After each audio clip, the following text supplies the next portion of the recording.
अस्सलाम वालेकुम वरहमतुल्लाहि वबरकातुहू। सदका बलाओं को टालता है, सदका मुसीबतों को टालता है, सदका आफतों को दूर करता है और सदका सबसे ज़्यादा इस दुनिया के अंदर, इस मखलूक के अंदर सबसे ज़्यादा ताकतवर है। हमें सदका देना चाहिए। अगर हमें कोई बीमारी लग जाए तो उस वक्त सदका देना चाहिए, अगर कोई परेशानी आ जाए तो सदका देना चाहिए। सदका देने के बहुत बड़े बड़े फ़ायदे हैं, बहुत बड़े फ़ायदे। सदका कैसे देना चाहिए, तो इस सिलसिले में हमारे यहाँ बहुत सारी गलत गलत बातें मशहूर हैं।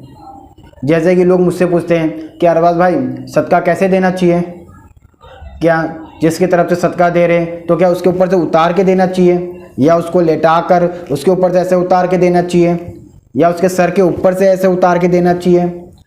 अगर हम लोग कोई जानवर का गोश्त सदका करना चाहते हो तो क्या उसका खून जिसकी तरफ से सदका दिया जा रहा है तो क्या उसको लगाना चाहिए। तमाम तरीके की बातें हमारे यहाँ मशहूर हैं, जिसे आज मैं आप लोगों के सामने क्लियर करने जा रहा हूँ। सदका कायनात में सबसे ज़्यादा ताकतवर चीज़ है। तो हदीस शरीफ में आता है कि अल्लाह रब्बुल इज़्ज़त ने जब ये ज़मीन को बनाया तो ये ज़मीन हिलने लगी, जुम्बिश करने लगी। तो अल्लाह ताला ने इस ज़मीन की हरकतों को, इस ज़मीन के हिलने को बंद करने के लिए पहाड़ को बनाया। जब अल्लाह ताला ने पहाड़ को बनाया तो पहाड़ को देखकर फरिश्ते तहज्जुब हुए और तहज्जुब से पूछने लगे, ऐ रब्बे जुल जलाल, इतना ताकतवर ये पहाड़ होता है क्या कायनात के अंदर, इस दुनिया के अंदर, कि पहाड़ से भी ज़्यादा कोई और चीज़ ताकतवर है। तो अल्लाह ताला ने कहा कि हाँ, लोहा पहाड़ों से भी ज़्यादा ताकतवर है। लोहे के ज़रिए बड़े बड़े पहाड़ों को तोड़ा जा सकता है। फिर फरिश्ते को ताज्जुब हुआ और ताज्जुब होकर वो पूछने लगे, ऐ रब्बे जुल जलाल, क्या लोहे से भी ज़्यादा कोई ताकतवर चीज़ है। रब्बुल इज़्ज़त ने फरमाया कि हाँ, आग। इस आग के ज़रिए लोहे को भी पिघलाया जा सकता है, उसको ख़त्म किया जा सकता है। फिर फरिश्ते कहने लगे, ऐ रब्बे जुल जलाल, क्या आग से भी ज़्यादा कोई ताकतवर चीज़ है।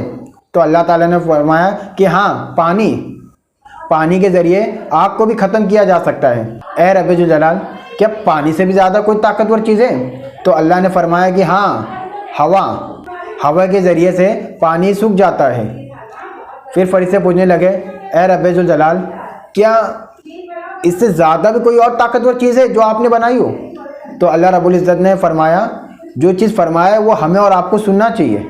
तो अल्लाह रब्बुल इज़्ज़त ने फरमाया कि इन सब चीज़ों में से ज़्यादा ताकतवर एक चीज़ है, वो है सदका। सदका देने से अल्लाह का गज़ब ख़त्म हो जाता है, सदका देने से अल्लाह का गज़ब ठंडा हो जाता है, सदका देने से जहन्नम की आग ठंडी हो जाती है, सदका देने से सदक़े के ज़रिए से मुसीबतें दूर हो जाती है, सदका देने से आफतें दूर हो जाती है। और रब्बुल इज़्ज़त ने इरशाद फरमाया कि सबसे ज़्यादा ताकतवर है वो है सदका, क्योंकि सदक़े के ज़रिए से जहन्नम की आग ठंडी हो जा रही, अल्लाह का गज़ब दूर हो जा रहा है और मुसीबतें दूर हो जा रही।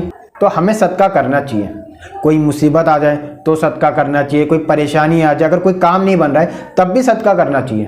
तो हमें सदका देना चाहिए। अब सदका कैसे देना चाहिए तो ये भी आप समझ लें। बाज़ लोग सर से उतार कर, लेटा के उसके ऊपर से उतार कर, आजू से उतार कर, बाजू से उतार कर, तो ये सब चीज़ें असल चीज़ें नहीं हैं। ये सब चीज़ें छोड़ दो। अगर आप किसी को सदका दे रहे हो तो बस सिर्फ आप उस नियत को रख के सदका दे दें। अल्लाह ताला दिलों का हाल जानता है, अल्लाह ताला दिलों का हाल जानने वाला है। आपके घर में कोई बीमार हो तो आप जाकर सदका दे दें, इस नियत से कि मैं इसके लिए सदका दे रहा हूँ। 5 रुपया, 10 रुपया या कोई खाने की चीज़ हो वो सदका कर दें। अल्लाह के वहाँ क्वालिटी देखी जाती है, क्वांटिटी नहीं। हमारे यहाँ देखी जाती है गिनती में कि 1000 रुपया, 500 रुपया, 100 रुपया। अल्लाह के वहाँ अगर आप 1 रुपया भी सदका करते हैं तो अल्लाह ताला बहुत ज़्यादा खुश होता है, क्योंकि अल्लाह बंदे का दिल देखता है कि वो किस दिल से सदका दे रहा है। तो अल्लाह अपने बंदे का दिल देखता है। अब ये नहीं कि हम लोग सदका दे रहे तो उतार के, कहीं से भी उतार के, तो ये असल चीज़ें नहीं हैं। आपके घर में अगर कोई बीमार हो गया तो आप उसकी तरफ से सदका दे दें, या अगर आप खुद बीमार हो तो अपनी बीमारी को उसे सदका दे दें। ये सोच ले मन में कि मैं अपनी इस बीमारी को हल करने के लिए सदका दे रहा हूँ, या कोई चीज़ की परेशानी आ गई हो तो उस परेशानी को हल करने का नियत से सदका दे रहे हो। तो अल्लाह दिल का हाल जानता है। ये घुमा के उतार के करने की कोई ज़रूरत नहीं ना। और आप सदक़े में कुछ भी दे सकते हैं, चाहे आप कपड़े दे दो या पैसे दे दो या किसी को खाने की चीज़ दे दो, आप जितना चाहे उतना सदका कर सकते हैं। अगर आप सदका दें तो एक बात का ख्याल रखें, अगर आप सीधे हाथ से सदका दें तो दूसरे हाथ को खबर भी ना हो। इस तरीके से आप सदका दें। अगर किसी गरीब की मदद करो तो इस तरीके से मदद करो, इतनी शांति से मदद करो कि आप जिस हाथ से दे रहे हो उसके दूसरे हाथ को भी खबर ना हो। और इस वीडियो को ज़्यादा से शेयर करें, दूसरे तक पहुँचाएँ। अल्लाह हाफिज़।